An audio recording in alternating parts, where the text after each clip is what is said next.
Welcome to the Wrestling Control Podcast. It's time right now for my AEW Dynasty recap. St. Louis, Missouri, that's where they were at tonight. One of the major meccas of professional wrestling.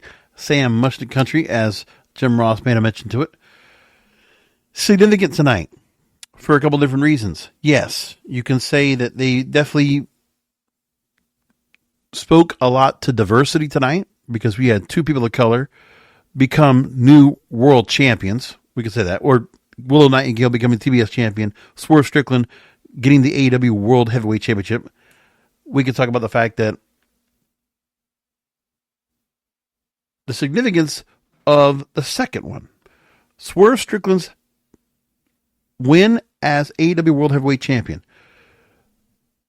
And for those of you that listen to this program for any particular amount of time, this program has been around as far back as when Swerve Strickland came into my purview, which would be Lucha Underground 2014 as Killshot. Now, for those of you fans that this is where I have to position here. Those are those fans in the WWE bubble, right? When you are only in the echo chamber of whatever happens in WWE is the only thing you know about, then I'm going to give you a little history lesson. Sure. You know Swerve Strickland before as Swerve Scott, Isaiah Swerve Scott, part of Hit Row in NXT, and then the main roster. Or never was on the main roster. That's right. Only NXT. And then he goes away, comes back. But let's also realize that, so you think, oh, this is his first world title. No, because I remember specifically what also caught my attention of Swerve Strickland, or as Shane Strickland at the time. When Court Bauer decided to resurrect MLW after like a 15-year hiatus, he brings the promotion back, does an 8-man tournament to determine the 5th Major League Wrestling MLW World Heavyweight Champion. And Shane Strickland wins in the finals over Matt Riddle to become the MLW World Heavyweight Champion. And just to give the point across, becoming that champion, it was only for 90 days, 91 days specifically. And then, Low Key comes in, the professional. He comes in and has a long run as champion after that. But still, when I look at what the significance was of that title, the people that held that title before him, Shane Douglas, Satoshi Kojima, who's now holds it again, and Mike Awesome, and Steve Corino. And then all of a sudden, here we come back to MLW, the resurrection of this once again, and it was literally something about April is significant for Shane Strickland, or Swerve Strickland, let's just put it like that. Because it was April 12th, 2018, he wins the MLW World Heavyweight title. He debuted a Supercard of Honor for AEW April of 2022. Was it April that he came into the company, into NXT? I don't even know. Yes, it was. April 17th, 2019. He joined the Performance Center, specifically. And he was part of a tournament to become for the interim NXT Cruiserweight Champion. There we go. All that going on. Isn't that amazing? But either which way, yeah, April is a very important month for Swerve Strickland. So he goes in and he comes into AEW, Supercard of Honor, teams up with Keith Lee, and then we get the setup where Swerve Strickland, the last, 17 months as part of Mogul Embassy, they've done an amazing job of building him up. So he comes in, you have a couple of other people in the mix, and then it kind of just breaks apart. Because originally, you had Trench, Parker Boudreaux, and all those were out of there. Rick Ross being a part in the whole process of this too. And that all changed. And then they changed up the lineup of the Mogul Embassy with Toa Leona, Bishop Khan, and Brian Cage. That all changes. Then you had the deal with Swerve Strickland and Darby Allin. Swerve Strickland and Hangman Adam Page. A couple of great programs for him leading up him going into the Continental Classic, gets all the way out to a match against Jon Moxley in a triple threat. And then it's Strickland and Adam Page facing Samoa Joe at Revolution to see who would be determining to be the winner and who would take on Samoa Joe. And then building up to the match with Samoa Joe, which was a great job. AEW, for the credit, did an amazing job of building up Swerve Strickland to this point in time. He's very much in the peak of his career right now. And to think about how far he's gone. Again, we could talk about the fact he was in CZW early on in his career. He worked in Lucha Underground, worked in MLW, got a stint in New Japan. And, 4 years in Lucha Underground, only got to the Trios title. That was it. But again, under a mask. But I must give credit. Court Bauer has to be given a bit of his flowers because he's the first one that really gave us the first time we were represented with Shane Strickland in his current form. Because Swerve's House, the first time I heard it, was in MLW. Of course, wasn't in the same song. They were using Shaka Khan, Ain't Nobody. But either which way, Shane Strickland was made to be a world champion then. And I was always surprised that Swerve Scott, as they put him in NXT, and never moved him up. And it's one of those things where obviously, from where you come from, they didn't see what was there. And they also figured, well, he's young. They have time to go and, build him up. Because again, he was only coming into the company, and 5 years ago, he's 28 years old. Like, again, and the idea of what WWE thinks, they can wait until somebody's into their 30s and then finally give them the rock. But I don't know if they ever saw in their mind. I don't know if Triple H or Shawn Michaels or whoever else back there ever saw Isaiah Swerve Scott as, they saw him as championship material in NXT, but not on the main roster. And I don't think he would have ever gotten there anyway. It would have been, well, we already know that the faction that he was part of got buried.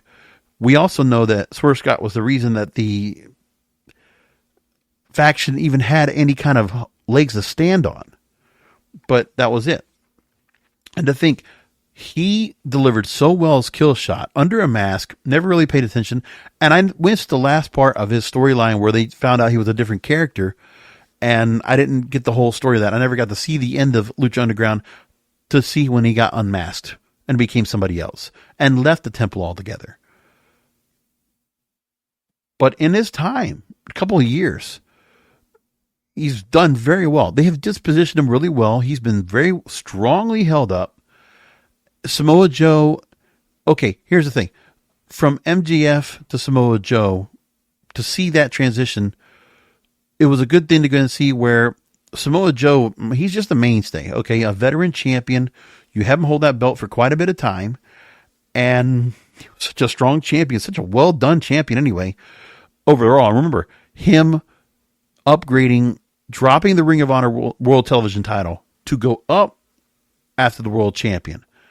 And then going into the part where Samoa Joe has his run as champion, and you're going to have an up-and-comer that's going to beat him to take that title off of him. I thought the whole story behind Swerve Strickland was great. I love the move. And to think about the history he's had to go through to get to this point. Only AEW would have given him, TNA would have given him the chance. MLW, they could have always, if he was going to be there any particular period of time. Yes. Like, there are other organizations that would look at Swerve Strickland and see him as a world champion. And Tony Khan, this wasn't a risk for him at all. This was no stretch to see Swerve Strickland being a world champion. Not in my eyes at all. I think it was, if it was any other promotion at this level, they probably would have held off. And probably wouldn't have given him the belt yet. This felt like everybody was behind this. The momentum was there for Swerve Strickland. If you're going to pull the trigger on a world title change, for him, was right now. Well done. Really love that. And he's going to have a lot of opponents. There are plenty of opponents for him to take on after this. We're just going to see what they're going to do with that come up Double or Nothing. But I love what they did here tonight. The other thing too, Willow Nightingale, isn't it funny? You know, it's also something about that MLW component. I'm telling you, something about what Court Bauer sees in some of these wrestlers to build them up. Because for me, that is something right now. She's now new AEW TBS champion.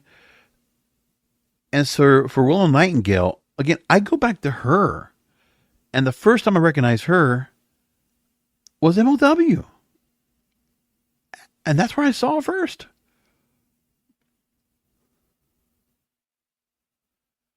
But she wasn't there for long. She was just there to begin the process of her working in the tournament for their first women's champion over there. And I forget what they call that over there. But what they did so far to bring her here and to say, okay, she's also now into the space. And I really like what they did with her as well and how she was set up. Right, the Women's Featherweight Championship. That's what it was. So, and the reason people were recognizing the featherweight division at MLW is because Shimmer and women athletes, Dave Prazak, who was back from the ECW days, he helped MLW to launch their women's division. And of the names that are originally in that featherweight division to start off, Brittany Blake, Holodead, Nicole Savoy, the Sea Stars, Ashley Vox, and Domi Exo, right? Willow Nightingale and Zoe Sky. And also not mentioning also Tyra Valkyrie, who comes in there and also came in. And Tyra Valkyrie would become the first featherweight champion. But for whatever reason, Willow Nightingale was not there long enough to see herself get into that. She didn't get a chance to go after the title either, as far as I saw. But that's the first I saw of her. And then I started seeing her working in Ring of Honor. And I'll tell you what made me pay attention to her was, and I forget which match it was. Right, Death Before Dishonor. She had a match for the Women's World title against Athena. And I think that match last July really put a spotlight on Willow Nightingale. Like, I already felt like there was something about her and MLW. There was enough time where she was there. She got on commentary. She was given a lot of time, you know, with some promo time. The charisma was infectious on her. We already know that part. And then the Ring of Honor part, and they bring her in, and she debuts June 2021. She's been around the company for a while. To this point where she has this match with Athena. They're not going to take the belt off of Athena yet. She's been great as champion, and I understand why they do that. But for me, that match in particular, like, how long did they have for that match, by the way? I'm trying to remember how much time they gave for that match, because it was a long match. Yeah, 20 minutes. It was the main event, and there were plenty of times that Willow Nightingale looked like she was going to go. And I just felt like, okay, they're going to put a belt on her at some point. To have her go in for the TBS title, and Julia Hart, by the way, give credit to her. She had a great run as champion. I loved her in this role. I think something to be said about when you look at some of the stars that have been built out, and when they get gimmicks in AEW, a lot of times they stick. So we see in the women's division right now, Timeless Toni Storm. That gimmick is still great. Thunder Rosa gets a chance to go after the title here because she had lost the belt when she had to vacate it for injury. She gets her rematch, doesn't win. Great match, by the way. You know, also the significance of no face paint. She's a great looking girl. It was just like, okay, and they put it in the match, and that was like the way it was set up. Great story told. Great story altogether. Like, that was a great program for her. I'd love to see that if that will still continue. But Julia Hart, also with a gimmick. To think that the Varsity Blondes of that faction, the only person that actually has come out of that looking great is Julia Hart. Isn't that amazing? And I also never knew that Sky Blue was going to come out as well as she did as well in the attachment to Julia Hart. But Julia Hart in House of Black, I mean, it's worked. The brooding darkness of this character is great, and she's been a great TBS champion. Now we have Willow Nightingale here, 4th champion, another face here now, in the realm of what Chris Statlander was. And I'm wondering now with Willow and Chris Statlander, Chris Statlander being the former champion, what that's going to look like now, if there might be any animosity with those two down the line, if Chris Statlander would have returned heel. I don't know if they're going to do that, but that would be interesting. And they could go that route, or they could have like a respect. Hey, give me a title shot. Like I always wanted to have the title shot again. You could go that route, but it's great to see her with the belt here. 2 significant title changes tonight off of that.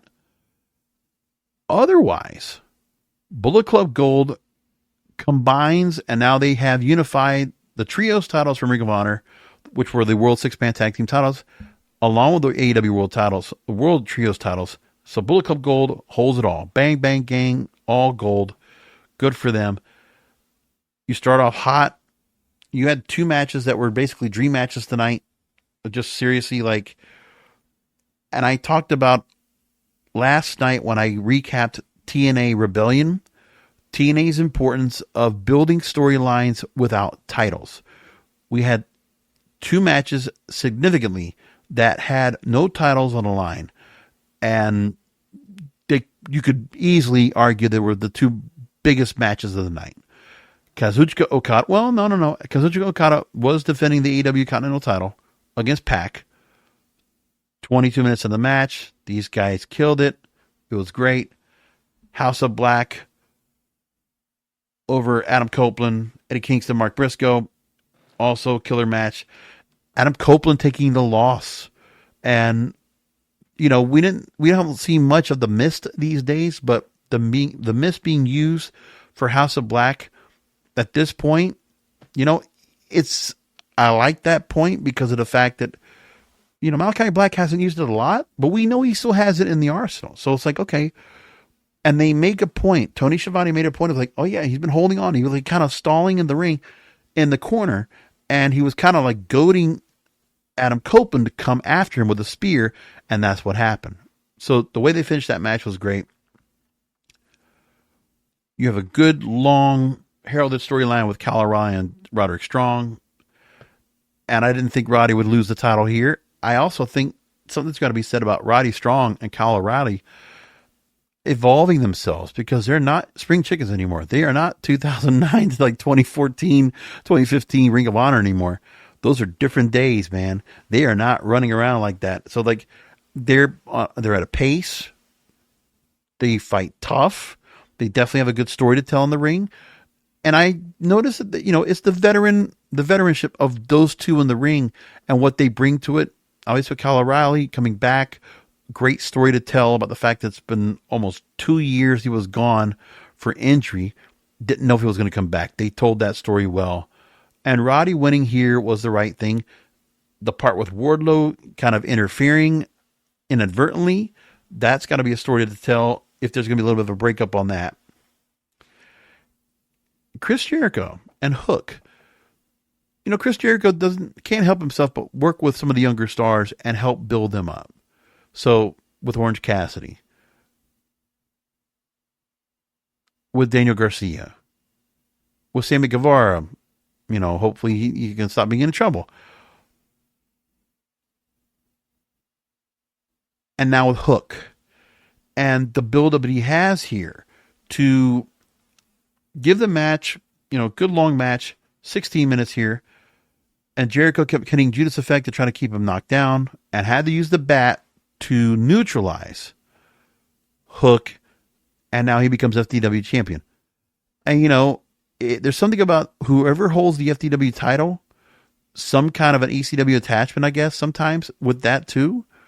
So seeing Jericho hold the belt doesn't surprise me here. It's like there's something significant about who does hold that belt and who's allowed to hold the belt. That's just me.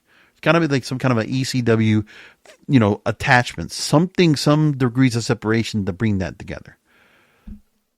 And as I mentioned, Thomas Tony Storm over Thunder Rosa, and Tony Storm, low blow to finish the match. So she had to go and do something in a very tough match, and Tony Storm continues to hold on. But the match that everybody's going to be talking about, and they gave it lots of time.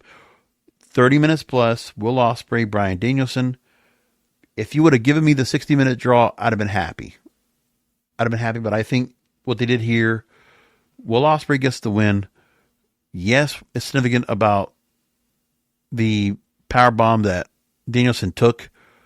He didn't take the full brunt of the neck, it looks like, because it was definitely, he had some room to fall. Like the way it could have landed, it wasn't direct on the head, but he might have gotten the stinger from it. It's still not fun to see that Bryan Danielson is doing these matches again, and something like this could definitely be an injury that could, be as significant as before. I hope it's not like that, and I hope it's not anything where it was overly serious. But to think going back to his career and the fact he was out for so much time, you can't help but think, man, is this would this be the last match for him? Is he going to be okay? So we're hanging out hope for him that he's going to be all right and he's going to come through it okay. But that was pretty severe. And then the match was severe. Oh my goodness. The ladder match for the AEW World Tag Team titles, the vacant AEW World Tag Team titles, after Sting and Darby Allin vacated the titles after Sting's retirement. So nothing more to be said about when they built up the story and they recapped it about what the Young Bucks said was the reason that they lost the last time to FTR in a tag team title match. As I figured, just talk about the story. Don't worry about the security footage. That's long gone. They did it on one night, and that's it. But they told their storyline. They put it through. This match was severe. And, who was it? Was it Brian Alvarez that was saying that part about, where's Jack Perry got to come in? It's obvious Jack Perry has to come back in somewhere, somehow in this match. Because he was brought up. He was a scapegoat. So the scapegoat comes in, neutralizes FTR. They say it's a fan. And, the hood comes off. It's Jack Perry. So he's part of the elite. And I love the fact he's going to come back in here. He'll be attached to them. Because I think him alone as a heel, I don't know why, but I feel like the time away, the controversy just makes him a better heel. And I think the Young Bucks really getting the heat on them so well leading up to this match, Jack Perry now gets it. And I think that's works for him really well. I like the move of that a lot. So overall, other matches we had on the night, the 0 Hour, I missed Katsuya Shibata and Orange Cassidy over Shane Taylor Promotions, and I missed Trent Barrera over Matt Sydal singles action. So overall, I like the changes we have right now in terms of your title holders. Love that. Oh, by the way, the Willow Nightingale storyline, the House Rules match, one of the few times that the House of Black gets hurt from this, where the House Rules match was brought in, and Sky Blue and Chris Statler were both banned from ringside. So one-on-one, pretty straight up on that. That was cool. I mean, Stokely Hathaway was on commentary, so he could have come in and interfered, but he wasn't, because he's a face. Also, Don Callis on commentary, and he was getting shit on by the crowd. That was great. The crowd was very hot. This was a pay-per-view that AEW needed, because after WrestleMania, it wasn't so much the hype that came out of that show. They had a great show. Listen, we're not denying that. The last 5 minutes will be epic, and people will talk about that WrestleMania moment forever. In the realm of history, you'll never hear the end of it. All right? But for AEW, get back to business. And you know what? It's nothing like a good pay-per-view like this where you got a lot of great matches to talk about, and they built some really good storylines in here. Look, there's something to be said about, and I should say this more often. The truth is, what TV show right now that does wrestling has done a good enough job to keep the audience tied into their product weekly and keep a large audience to come in for the pay-per-views. What I will say is this, is that AEW does a pretty good job, in my opinion, of giving some good featured matches every week that are more than enough to keep me interested in coming in to watch the show the following week. And it's not just like one or two matches. They give you like basically the whole card. That's what Tony Khan does. You see the whole card and like, oh yeah, that's a good setup. And I like a setup to a show. I actually like that whole full setup on a regular basis. I like it. Like you basically always know what's coming up from Rampage, Dynamite, Collision. You know what it's going to be. At least you'll know maybe about 24 hours ahead of time. And for the most part, they're always building matches at least a week in advance, maybe 2 weeks in advance or more. And if you're going to get set up for pay-per-view matches, we're going to get those right away. We don't get a whole lot of DQ matches, by the way. I don't want to go ahead and say nothing and start, putting down WWE or anything like that. But you know what? We did have Bayley and Naomi and the Women's World title being featured. Yes, Tiffany Stratton's interference. We understand why it was, but it was a DQ finish. And it's one of those things that felt very Vince McMahon-like. So I'm just saying, if you think everything's all changed, a new era, no. Some of the booking is still, we can still have Dairy Queen finishes like we had before. And that stuff I still don't like. I'll pet peeve about it. Just saying. Let's call spade spade. But pay-per-view was solid tonight. Again, I enjoyed it across the board. And I think they featured some of their new stars really strong with Okada and Ospreay and very good featured matches. Hey, you gave us dream matches right off the bat. Okada just came in here not too long ago. Ospreay's pretty, just coming back in now in a full-time basis. And Willow Nightingale will have Mercedes Moné to reach. They've already announced it for Double or Nothing. So Mercedes Moné's got to become, a real bitchy heel pretty quick. That's what it feels like to me. And they really haven't done anything to make her look like one way or the other. But yeah, I didn't think Julia Hart would be the one. So Mercedes Moné against Willow Nightingale. I'm looking forward to seeing what they're going to do with that and what kind of thing they're going to happen. Plus, we still got to figure out who attacked her. That's the other part I don't know yet. And I want to know what it's all about, where that all comes from. There's a lot here. For the fact that, AEW, their ratings are slipping a bit. They're not, the new acquisitions are not the level of star power that a CM Punk or Bryan Danielson was coming in, or Claudio Castagnoli a couple of years ago, right? But I think there's just a level where, they're going to struggle in terms of in the weekends, during the weekdays, excuse me. Yeah, they're going to struggle with certain things. Like they're going to have issues with NBA playoffs now across the board for the rest of the month. They'll deal with that. Stanley Cup playoffs, if that's necessary, is too. That's also going to be going on. So there's a lot of sports going on right now, and that's for all these shows. They're all going to have a bit of an issue with that. And,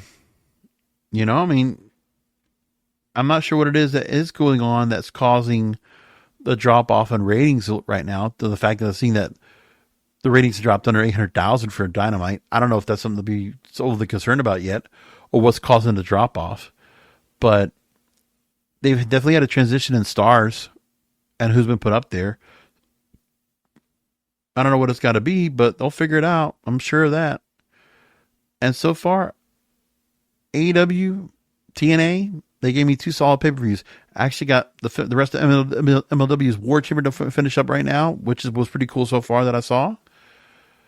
They got some pretty good names over there as well, with Alex Kane and, B-Boy Smith Jr., Matt Riddle's over there now. They're bringing back Contra Unit. All the stuff with the Luchadors with Cesar Duran and Selena De La Renta. I love all that shit. There's fun stuff over there too. And don't skim past there, okay? I will say this. Like I said, if I got to do anything, I will say something about MLW being this promotion that Court Bauer does have an eye for talent. And I will close out with the fact that he had, just like MJF was in that company for a while, and his next direction was AEW and eventually becomes a world heavyweight champion, a very, memorable star, one of the biggest stars in the company.